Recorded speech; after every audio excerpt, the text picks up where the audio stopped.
네, 안녕하세요. 여러분들 반갑습니다. 금융과 에너지 업종을 누구보다 쉽게 알려주는 대기업 멘토 권혁철입니다. 오늘 LS 에코에너지라는 기업 리뷰 해보도록 할 텐데요.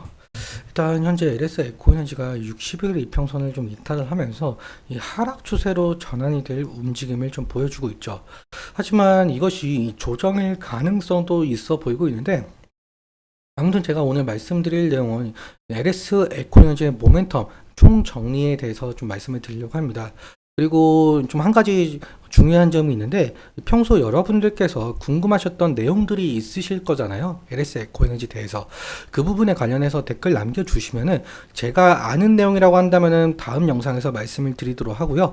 제가 모르는 내용이더라도 서치 이후에 말씀을 드리도록 할 테니까요. 꼭 댓글 남겨주시면 정말 감사할 것 같습니다. 그러면 LS 에코에너지 한번 같이 확인해 보도록 할 텐데요. 일단 먼저 LS 에코에너지 같은 경우 여러분들도 아시다시피 이 베트남과 미얀마의 자회사를 두면서 이 전력통신 케이블을 제조 판매하고 있었었죠. 뭐 초고압 케이블, 배전 케이블, 통신선, 벅스덕트 이러한 것들을 생산을 하고 있었고요. 그리고 아마 작년 이맘때쯤이었죠. 해저 케이블과 히토류를 신사업으로 추진할 것이다 라고 밝혔었습니다. 먼저 이 기존 사업에 대한, 그러니까 케이블에 대한 모멘텀 같은 경우 여러분들도 뭐 아시다시피 베트남 제8차 전력 개발 계획에 따른 수요였었는데요. 현재 베트남 같은 경우 제8차 전력 개발 계획에 따라서 도시화율이 계속적으로 성장을 하고 있는 상황인데, 이 도시화율이 성장함으로써 이 전력이 더욱더 수요가 높아질 수밖에 없다는 점이었습니다. 그래서 이 베트남 전력 케이블 시장 전망에 따른 수요 증가로 모멘텀을 가지고 있었고요. 그리고 또 한 가지가 있었었죠. 바로 AI 관련이었습니다. AI 호황에 따라서 전력 인프라망 구축을 좀 혈앙이었던 상황이었었는데, 왜 그러냐라고 한다면 사실상 이 AI용 데이터 센터의 경우에는 이 지속적으로 가동이 되어 주어야 AI 서비스가 진행이 될 수가 있겠죠. 그렇다 보니까 이 AI용 데이터 센터가 전력을 기존 데이터 센터에 비해 6배 이상 잡아먹고 있기 때문에 이 전력 케이블 수요가 어느 정도 수혜를 받았다라고 볼 수가 있을 것 같습니다. 그리고 다음으로 히토류 관련인데요. 히토류 같은 경우 첨단 산업인 반도체, 2차 전지, 그리고 항공, 방산, 디스플레이 등에 들어가는 만큼 상당히 전략 자산이에요. 그런데 이 히토류 생산량 1위 국가는 중국인 것은 여러분들도 모두 아시는 내용들인데요. 현재 미국에서는 이 중국의 성장을 억제하기 위해서 과거 이 트럼프 대통령이었을 때는 중국과 무역 전쟁을 일으킨 만큼 중국에 상당히 견제를 하고 있었던 움직임이었고요. 지금 현재 바이든 같은 경우 뭐 반도체 수출 금지라든지 아니면 관세 이런 것들을 통해서 중국에 견제를 하고 있었던 상황입니다. 그리고 앞으로 이 미국의 11월 대선에 누가 당선이 될진 모르겠지만 지금 거의 트럼프가 당선이 될 가능성이 높아지고 있죠. 그다음 만약에 트럼프가 당선이 된다고 한다면 이 다시금 트럼프는 중국과 무역 전쟁을 일으킬 가능성이 높아 보이고 있습니다. 이처럼 이 히토류에 대한 관련 수혜를 받을 가능성, 이 부분도 염두에 두시면 좋을 것 같고요.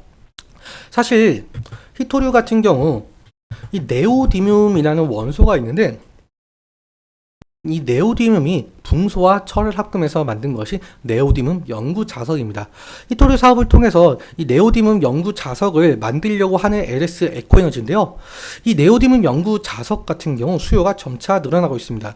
먼저 활용 분야 같은 경우 이 전기차 구동 모터, 그리고 내연기관차 모터, 풍력 발전기 모터, 가전제품의 모터 이러한 것들에 들어가고 있는데, 이 전기차, 해상풍력 수요가 점차 늘어난다라고 하고 있죠.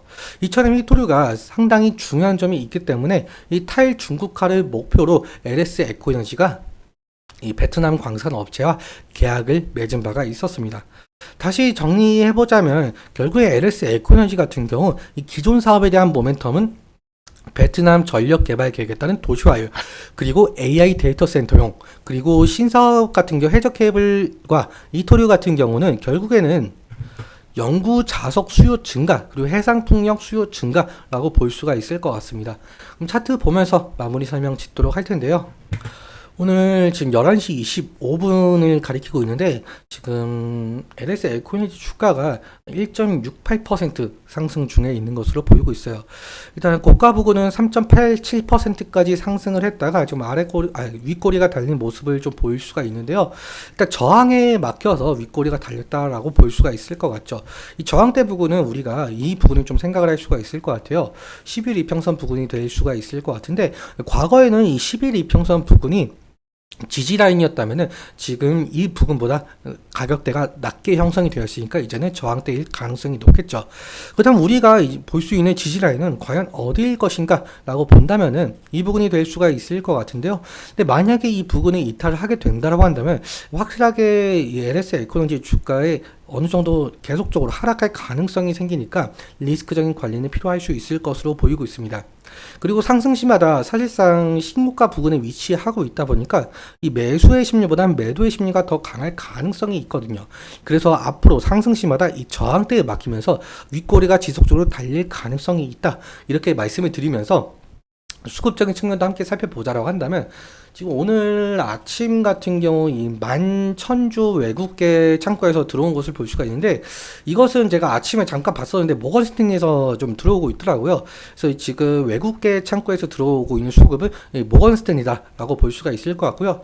좀 더 자세하게 살펴보자라고 한다면 지금 외국인 같은 경우 아침 11시 이렇게 44,000주 이렇게 매수가 찍혀 있는 상황인데 사실상 이것은 좀 장이 끝나봐야 알 수 있는 수급적인 측면이죠.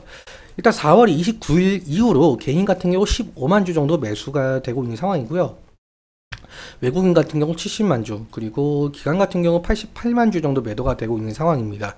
사실 이 외국인의 매수세가 어느 정도 강하다 보니까 만약에 외국인의 매수세가 매도세로 돌아가게 된다고 한다면은 상당히 LS 에코노미 주가에 악영향을 끼칠 가능성이 높겠는데 제가 이 외국인을 볼 거면은 이 JP모건 창구가 JP모건 창구가 상당히 중요하다라고 말씀을 드렸었는데 오늘 그 창구적인 측면에 대해서 다시 한번 말씀을 드리자면 4월 29일 이후로 이 JP모건 서울 창구에서 이 순매수 거래원 순위가 1위예요. 그렇다 보니까 이 JP모건 서울 창구에서 만약에 매도 물량이 나오게 된다고 한다면 어느 정도 LS 에코노미 주가에 영향이 갈 가능성이 높겠죠.